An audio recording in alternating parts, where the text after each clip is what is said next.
Olá pessoal, seja bem-vindo ao podcast Catalisadores. Esse que é o nosso espaço para a gente conversar sobre missão, igreja e cultura. Estamos chegando ao episódio 9 do módulo 2 da série A Ordem e agora a gente vai chegando mais perto da Idade Moderna e, consequentemente, do movimento adventista. E nesse episódio nós vamos falar sobre as bases justificativas do Estado moderno. Vamos tirar lições para a igreja nessa era da burocracia. E as pessoas que nós vamos tocar aí tem a ver muito com Thomas Hobbes. Ele vai falar da questão da centralização e da segurança institucional. Não tem como escapar também de Jean-Jacques Rousseau. Ele vai falar também sobre a vontade geral, a harmonia social. Vamos trabalhar alguns conceitos de Montesquieu, falando sobre a questão da separação de poderes, né, e o equilíbrio deles. E, por fim, vamos trabalhar aí Max Weber com a questão da racionalização e a burocracia. E eu acredito que esse episódio vai ser um episódio muito interessante. Então, na primeira parte, eu gosto já de começar falando sobre centralização. E essa é a tentação do Leviatã no governo eclesiástico, quando você lê Hobbes, né? O que você vai entender a partir disso é que a modernidade política consolidou suas estruturas de autoridade a partir de diferentes teorias de legitimação do poder. E uma das mais influentes foi a da centralização absoluta, cuja metáfora mais emblemática está na figura do Leviatã, criado por Thomas Hobbes. Para Hobbes, o Estado é um grande corpo que reúne a força, a razão de todos em um só soberano, uma só pessoa, tá? E a função dessa pessoa é preservar a ordem e evitar o caos da guerra de todos contra todos. E na cabeça de Hobbes, a inclinação natural do ser humano é a guerra, não é a ordem. E essa justificativa do poder centralizado emergiu exatamente num contexto de medo, de instabilidade, de fragmentação. E aí você vai entender que o Leviatã era necessário para conter a desordem e manter a paz civil. O problema é que, ao concentrar a autoridade em uma única cabeça, o corpo social ele perde a sua participação ativa. E aí a segurança ela é comprada ao custo da liberdade. A ordem se mantém, mas se torna autorreferente, se torna distante e, por vezes, até opressiva. E no contexto da Igreja Adventista, essa tentação de centralização também pode ser manifesta. O medo do caos doutrinário, das divisões internas ou da perda da identidade leva alguns líderes eclesiásticos a buscar soluções hierárquicas muito rígidas. E a ordem aí se transforma em controle. E o corpo eclesiástico passa a depender de um centro decisório que, embora muitas vezes bem intencionado, distancia-se da base e da sua realidade. E na Igreja Adventista do Sétimo Dia, cuja estrutura é representativa e não é episcopal, tá? Essa tensão ela é constante, né? Porque o modelo permite participação ampla, mas a prática pode inclinar-se para um centralismo funcional, tá? Isso pode ser bem evidente, né? Onde departamentos decidem sozinhos, líderes que acumulam cargos, comissões que apenas homologam decisões previamente acordadas. Tudo isso revela a sombra do Leviatã que está diante de nós. E é fundamental discernir quando a centralização serve à missão e quando também ela a compromete. Há momentos em que a unidade ela precisa ser resguardada, mas há outros em que o excesso de controle abafa o dinamismo do Espírito Santo. E o Leviatã moderno garante ordem, mas ao fazê-lo ele mata a vitalidade do corpo. E a igreja aqui precisa resistir à tentação da centralização absoluta. Precisa lembrar que a cabeça do corpo é só uma pessoa, e essa pessoa é Jesus. E que o Espírito Santo também distribui dons sobre a vida da igreja e distribui também a oportunidade de tomar decisões e ministérios ao longo de todo o organismo vivo, que é a igreja do Senhor Jesus. Então, se por um lado você tem a centralização, por outro lado, também você pode ter um outro problema, ter uma outra dificuldade, que é a harmonização, né? E essa harmonização, eu estou aqui me referindo à missão de equilibrar poderes e funções, tá? Se a centralização, por exemplo, buscou resolver o problema da desordem, né, e ela faz isso pela força concentrada em um único soberano, outra linha teórica moderna propôs uma alternativa mais equilibrada, que é a teoria da harmonização dos poderes. E essa perspectiva, fortemente influenciada por Montesquieu, defende que a ordem política é melhor garantida pela divisão funcional entre diferentes esferas do poder. Então você tem, dentro da visão do Montesquieu, Você tem o poder legislativo, poder executivo e judiciário, e eles se limitam mutuamente, né? Criando uma ideia de pesos e contrapesos, né? Onde nenhum se sobrepõe ao outro.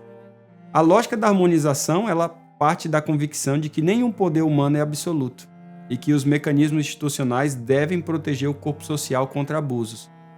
E aí o objetivo não é eliminar o poder, mas distribuí-lo com sabedoria.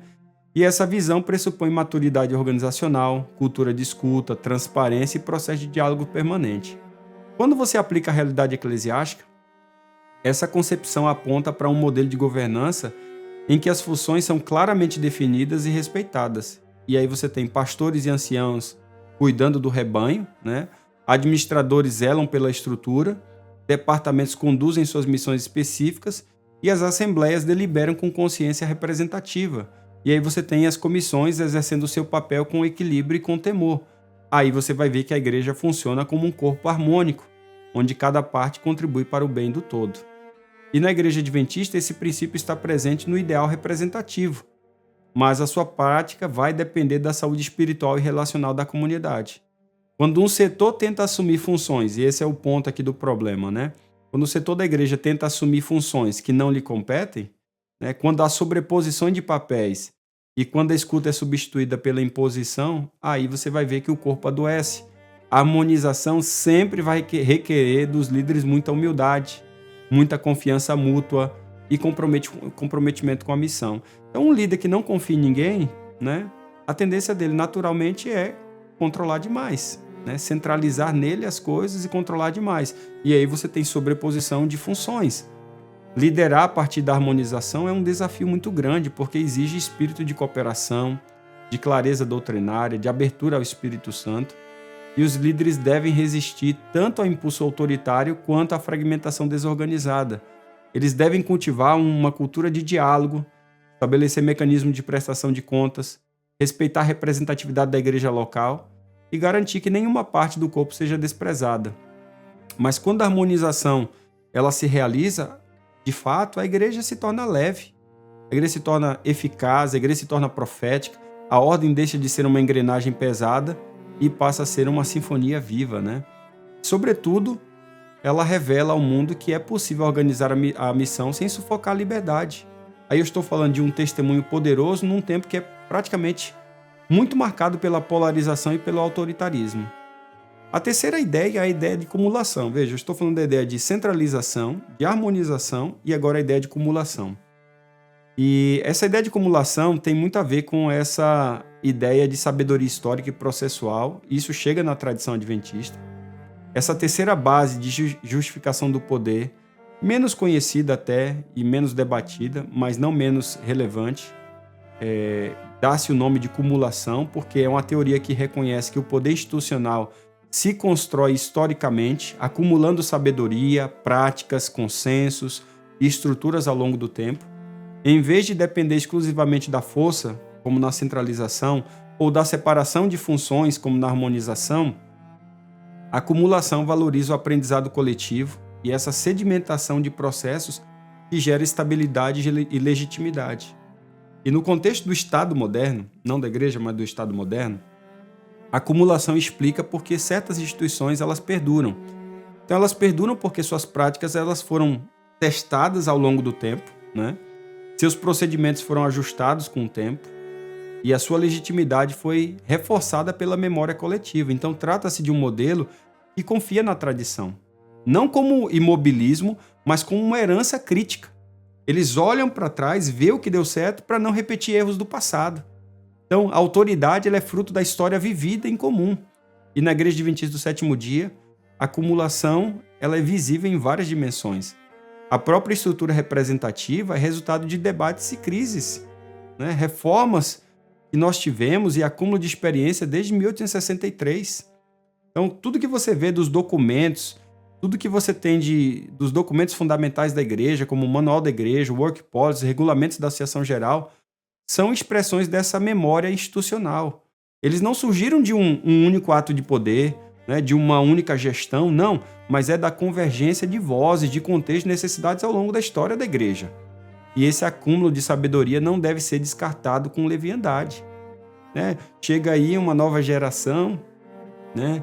Chega aí os mileniais, geração X, acha que sabe tudo, tem ChatGPT e acha que eles sabem de tudo, e eles se esquecem do legado para construir tudo isso até aqui. Então, em tempos de pressa e mudanças abruptas, a tradição cumulatória ela é um freio providencial, tá, pessoal? Ela protege contra modismos o tempo todo, ondas, decisões impulsivas, rupturas desnecessárias, aquela ideia de que, não, agora esse programa vai ser a salvação, como se o programa salvasse a igreja, né? A igreja é tão grande para abarcar um único programa, uma única ideia. Então, o que foi útil num tempo pode tornar-se um peso em outro. A gente precisa ter essa sobriedade. Por isso, a tradição ela só permanece viva se for constantemente revisitada à luz da palavra de Deus e da missão. Liderar com espírito de cumulação é cultivar essa memória institucional com discernimento profético. É valorizar os marcos históricos da igreja, respeitar os processos, formar novos líderes com base na história, mas também com uma visão para o futuro. E a liderança que despreza a história, ela repete os erros do passado, né? Isso é tão claro, isso é tão vívido. E a liderança que também idolatra a história, ela, por outro lado, bloqueia o agir do Espírito Santo. Então, entre essas duas, há um caminho mais excelente, que é guardar, discernir e renovar. E quando você olha o Estado moderno e essa tensão com a igreja, você vai ver que existe aqui 3 elementos que são muito importantes a gente observar. Um deles é a questão da identidade, o outro é a questão da burocracia e, por fim, o elemento da representação. Então, à medida que a igreja ela vai se institucionalizando, eles inevitavelmente enfrentam os mesmos dilemas das estruturas estatais modernas, que é como que a gente mantém a identidade, como que a gente administra a burocracia e garante uma representação legítima. E a história do Estado moderno, ela pode sim oferecer lições importantes para a igreja, especialmente no que se refere à tensão entre missão e gestão, entre carisma e função, entre espírito e sistema. A identidade de uma instituição é o seu centro vital, pessoal. Aquilo que a justifica, que a orienta e que a distingue é a sua real identidade. E no Estado moderno, a identidade se constrói por meio de constituições, por meio de símbolos, por meio de narrativas fundadoras e ritos públicos. Assim também na igreja, essa identidade ela deve ser teologicamente enraizada. Nós somos um corpo, nós somos o corpo de Cristo, nós somos chamados a anunciar o reino de Deus, nós somos guiados pela palavra, somos guiados pelo Espírito Santo. E quando essa identidade é obscurecida pela tecnocracia eclesiástica, aí a missão se esvazia. Outro elemento é a burocracia. Ela é inevitável em organizações complexas, mas ela precisa ser constantemente vigiada. Quando você pega, por exemplo, o sociólogo Max Weber, ele já advertia sobre essa questão do encarceramento em ferro, né? O que é isso? É encarceramento na racionalidade técnica. É quando os meios se tornam fins, os regulamentos substituem os valores e os processos engolem o propósito. E na igreja isso se manifesta quando comissões se reúnem em oração, quando relatórios substituem testemunhos, quando metas suplantam pessoas. Aí a estrutura deve servir à missão e nunca o contrário. A representação, que é o terceiro elemento, ela é, vamos assim dizer, a alma do modelo adventista, né? Ela é a vida interior do modelo adventista. A autoridade não vem de cima para baixo, mas do corpo para o centro. Isso é tão importante, pessoal, porque isso exige participação real, escolha consciente, comunicação transparente, prestação de contas. Quando a representação se torna ritual formal ou manipulação política, o modelo perde a sua legitimidade. Mas quando ela é vivida com autenticidade, aí ela se torna uma expressão poderosa da presença do Espírito na comunidade. Por isso é muito necessário que a liderança da Igreja Adventista tenha consciência sociológica, tenha uma consciência teológica e tenha uma consciência histórica. É tudo que eu gosto de estudar, né? Dentro das ciências humanas. Então, quando você olha esses elementos do Estado moderno, isso nos alerta para os perigos da hipertrofia institucional. A igreja deve aprender com isso, mas, acima de tudo, sem perder a sua vida interior, né? Sua identidade está em Cristo, pessoal. Sua missão é escatológica e a sua ordem é serviço. E a sua força, né? A força está no povo que escuta o Espírito e age em comunhão. E as aplicações disso são poderosas, porque a gente vai reencontrar a missão no meio da máquina institucional. Esse é o ponto que reencanta. E é esse o elemento que me faz poder trazer essa série para você.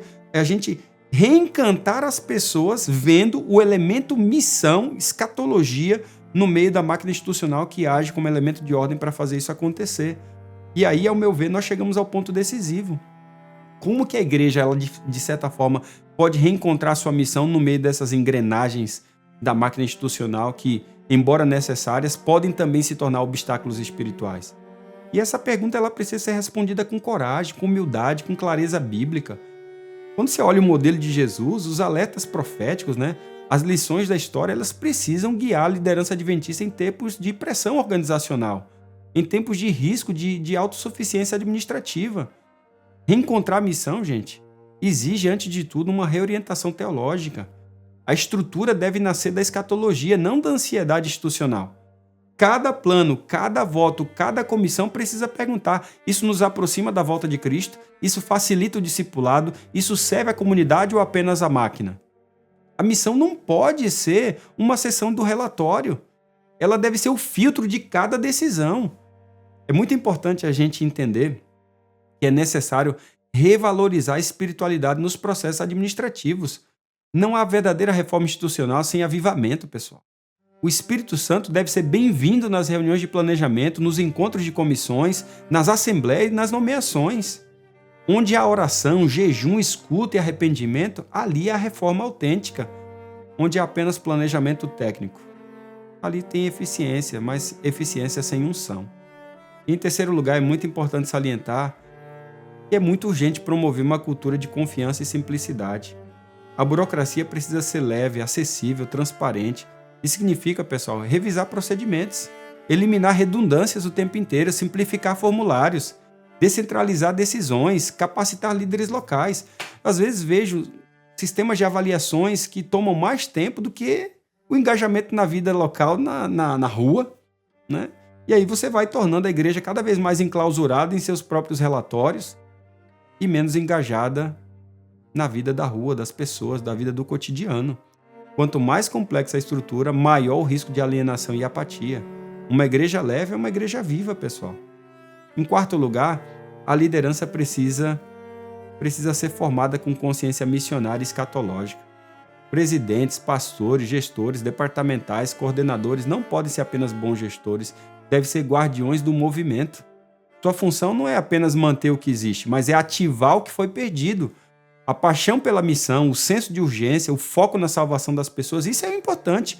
Treinar líderes para isso é investir no futuro da igreja. E por fim, é necessário reencontrar a missão, Porque isso significa lembrar que o Senhor da igreja continua governando, pessoal. Ele anda entre os candelabros, ele levanta profetas, ele derrama dons, ele move a história. A máquina não deve substituí-lo.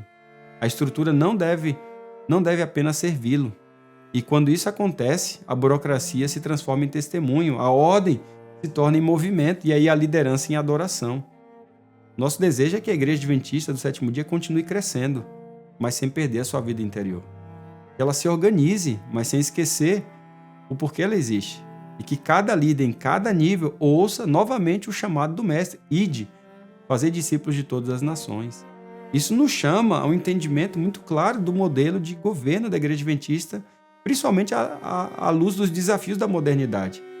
E quando você olha o sistema de governo da Igreja Adventista, à luz das ideias centrais do Estado moderno, nós conseguimos diagnosticar pontos fortes, pontos fracos, mas também reconhecer oportunidades de renovação, algumas ameaças internas ou externas que precisam ser discernidas com lucidez espiritual e teológica.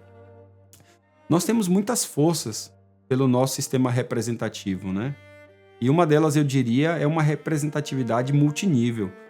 A Igreja Adventista possui uma das estruturas mais representativas entre as denominações protestantes que se conhece, com assembleias democráticas em níveis locais, regionais e também mundial. Um outro elemento é a missão escatológica clara. O foco na volta de Cristo dá direção, dá propósito e coesão à organização.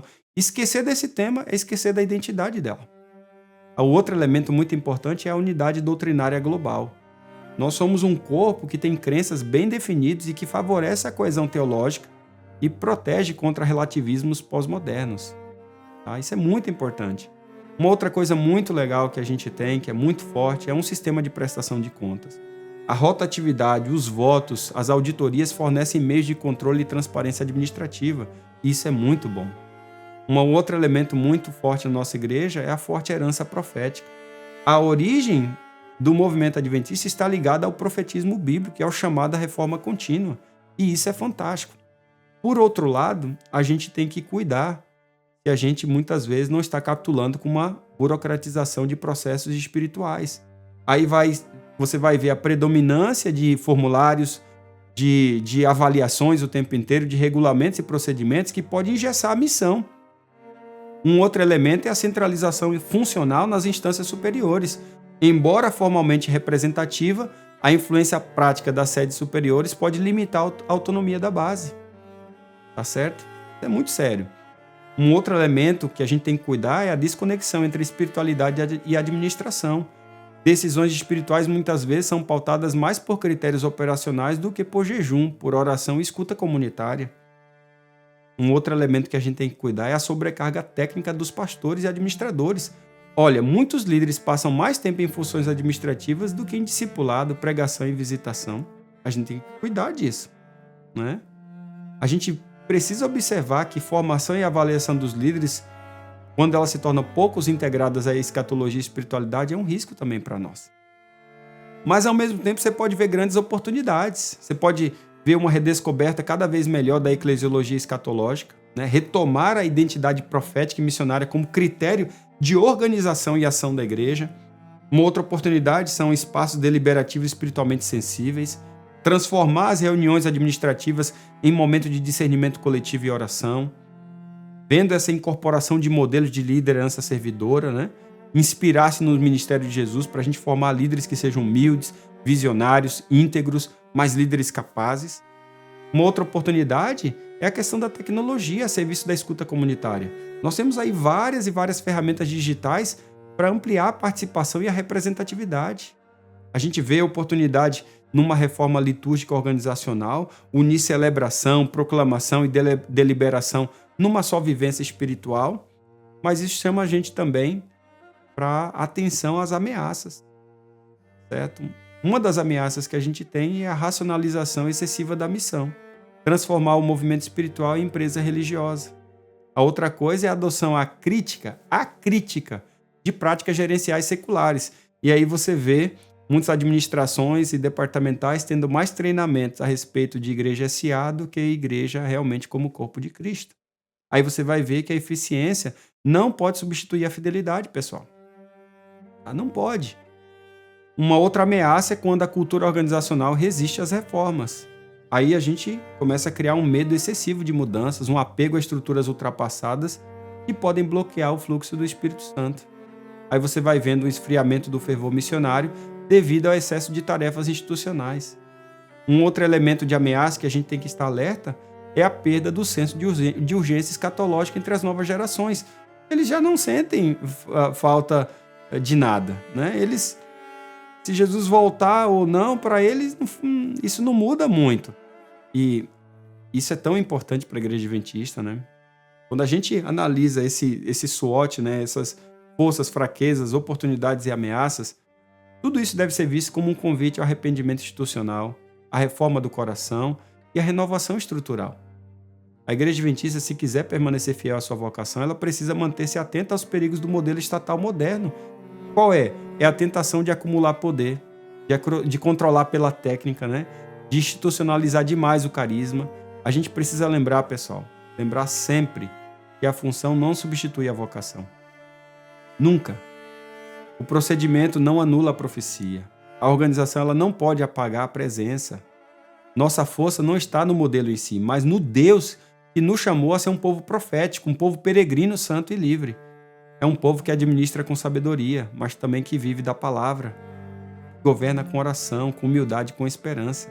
E é esse chamado que transborda no coração da liderança e faz essa igreja, mais do que nunca, ser uma igreja como um movimento. Um movimento que expande o reino de Deus agora na expectativa do ainda não, que logo virá com o breve retorno de Cristo. Bem, eu sei que nós temos muito ainda que conversar e à medida que nós vamos nesses episódios, nós vamos chegando então no movimento adventista e eu quero então trabalhar alguns elementos muito importantes, já fazendo essa transição do Estado moderno para algumas teologias políticas e como isso vai influenciar o contexto do surgimento do movimento adventista. Então eu te vejo no próximo episódio, um grande abraço e até lá.